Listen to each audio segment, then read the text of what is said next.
called Bite Your Head Off, which is kind of like a punk song, and so I was Andy Watt and I, the producer. Andy was supposed to be working with Paul that week, and Andy said, "Well, I can't really work this week. I'm working with Paul." So he said, "Well, why don't we bring Paul into the session? So you work with him a few days, and then we'll get him in and play." So what should he play? And he said, "Well, on this, let's put him on this punk tune." And Paul was amazing. I'd sung with Paul before, but I never actually played bass. I was playing guitar, he's playing bass. So he's great on it. It's really amazing. Sorry, the question I wanted to ask about that though was, are you the greatest rock band of all time? I don't know what I'm talking about. Who is? Who cares? There's a few good ones out there. Nice to talk to you. You too. Yeah. Hi Mick, hello. Fifi, how you doing? Hi. Sorry, my hand's a bit sweaty. It's hot, isn't it? I know, I want to take my jacket off. There you go. Get to the end of the line. Can I get more water? Can I have some water? Yeah, sure, yeah. Who are we speaking to? Sean from AP. Okay. Yeah, I love the track, by the way. It's really cool. Thank you very much. Sorry to make you there. It's all right. Area. So how does it feel to be back here launching? You've also got the band, you're in London, yeah. launching an album. How has it felt today? It felt good, you know. I mean, we've been looking forward to it for a long time. We made the album, I finished it in February. I mean, had to wait a long time to get all the bits and pieces together to put it out. So we're very excited about it. So it's great to be doing it in London, and it feels really good. Really good place. Was it hard to keep it a secret? Because fans, yes. Fans can kind of crack codes, can't they? Yes. But how did you keep it under your hat for so long? Well, I'm surprised that we managed to, because I thought, normally Ronnie talks to everyone about everything. So I was really like, Ronnie can't talk about this album. So, I mean, you can say we've been recording, but no, it was hard to keep it all under your hat. But yeah, it's good.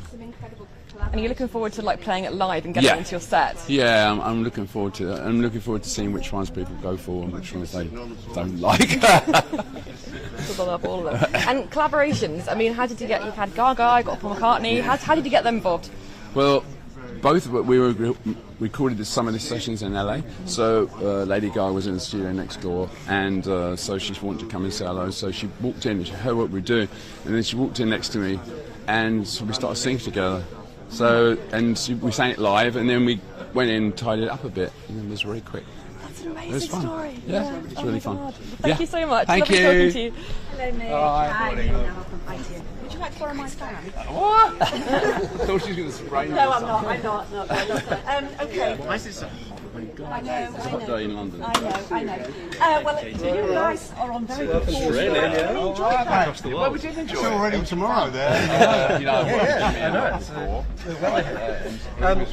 I couldn't help but notice in that launch that you gave away a couple of secrets. I don't know if you were meant to know. Did you know about the secret campaign, the posting of the ad in the Hackney Gazette? I'm not familiar with that. We all cooked that up together, and with the record company, with Universal. So we discussed about how that would work and how the teaser campaign would work.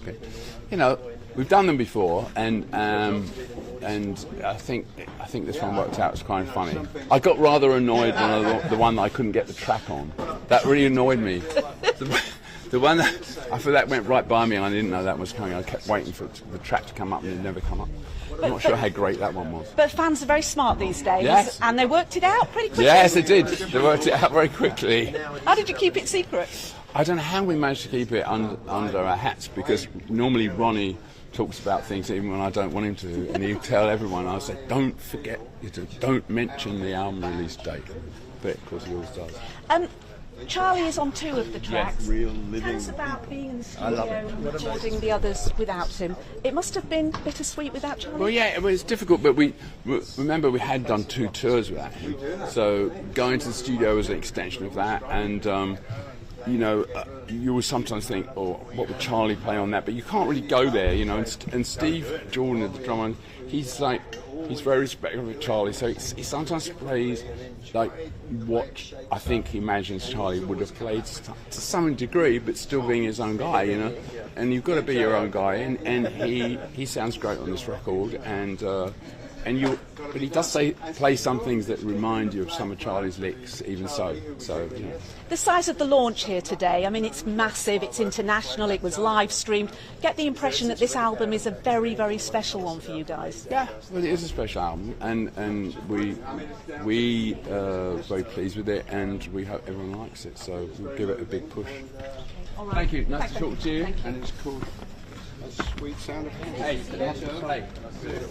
And well, it's a wonderful collaboration. We're just talking about Jimmy there, you know. The main thing is, Yeah. collaboration. Well, by the band. you know, I've done funny things. Anybody with Jimmy. wanting to jump on, it's fine. But the thing is, we have to keep the core of the band going. And so, You know, rocking. Yeah. Lady Gaga backing singer, that's what I'm hearing. Oh, she's a lady full of soul. You know. All right. Thanks, Roddy. Thank you. cheers. Right, mate. Hello, Sean from AP. Hello. How you doing? Nice to see you. So apparently you're really bad at keeping secrets. Mick said that he was surprised that you kept the record under your hat. What, me? I don't let the cat out of the bag. Was it hard? Was it hard not to let everyone know? To let everyone know what? Was it hard to keep the album a secret? Well, you recorded it in February, and then was it hard to kind of? Oh, keep it? yeah, it's so frustrating. I just wanted everyone to have a copy of it, you know, and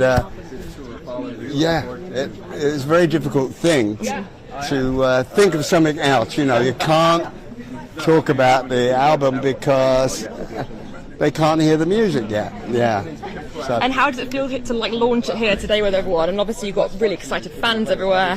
yeah, I really feel a satisfaction of relief. Of yes, at last people can hear this baby we've been working on. You know, we love it. And are you looking forward to getting it out live and performing the songs live for the Yeah, fans? I think some of the songs on the album do lend themselves to be played live, and Nick and I made a list of ones that would lend themselves, first of all, you know, to songs like Angry and Whole Wide World's Against You and Depending on You, Dreamy Skies. We're going to try and, you know, just bring them out first. And how was it to be in the studio without Charlie for this time? Well, Charlie gave Steve Jordan his blessing, and so when he did pass, even though we were shocked, we were prepared in a way because he handed the baton on to Steve Jordan, and Steve is carrying, you know, flying the flag for Charlie so well. They're both like explosions when they get behind the kit, you know. That's so great that Charlie did that, isn't it? It's like, it's just a really, really nice kind of sentiment, isn't it? He said, take Steve until I can be there, you know. I said, you're going to be there anyway, whatever happens, you know. And the spirit of Charlie lives on, you know. Yeah. Well, thank you so much. It's lovely talking to you. Thank you very much. Nice to meet you. Nina from ITV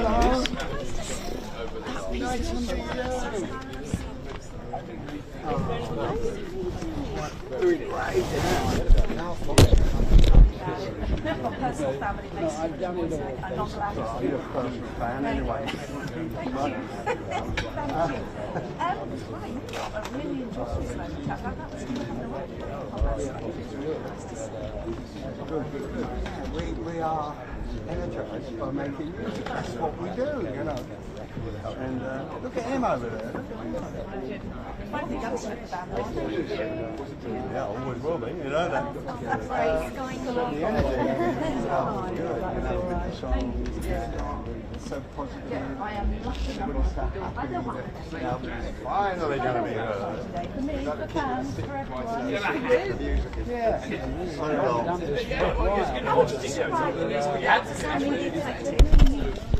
It is. It's a big collection of many different styles and atmospheres and sentiments. Some are out and out rock, and others are really sentimental and loving kind of songs.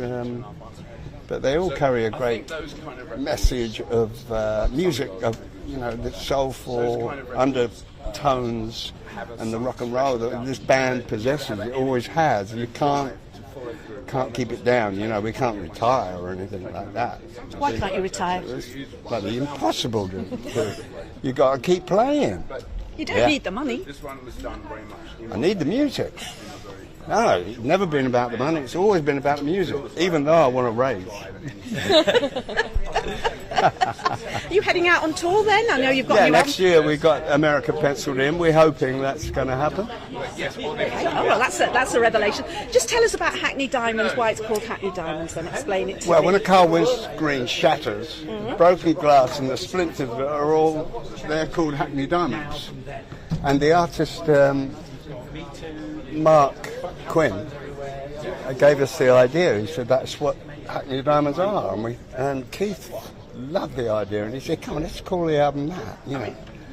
And we thought, more and more things are turning up with broken windscreens and shattered glass. Stevie Wonder, Lady Gaga and Macca, all part of this album. That's quite a starry lineup, isn't it?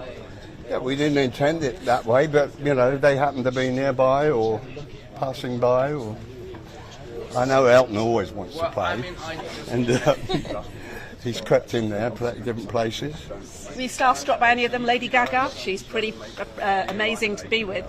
Well, she's a lovely girl, you know, and an amazing spirit and a very soulful singer, you know, so can't really deny that. And Stevie is so talented, and the only thing he knows is how to be a genius at everything he touches. Just one final question. Your fans are amongst the most loyal in the business in the world. What do you have to say to your fans? Have waited 18 years for an original album of studio, you know, an original studio album. Well, it's about time you had a new Stones album to cherish, like I will, you know. Okay, thank you very much, Ronnie. Lovely to see you. DIRECTO.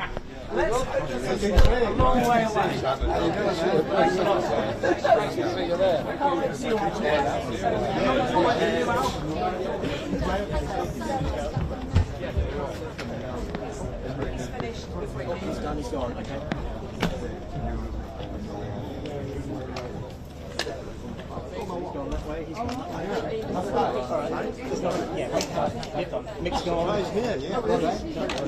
Keith's gone.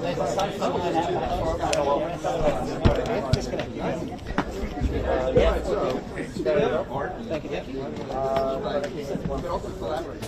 you.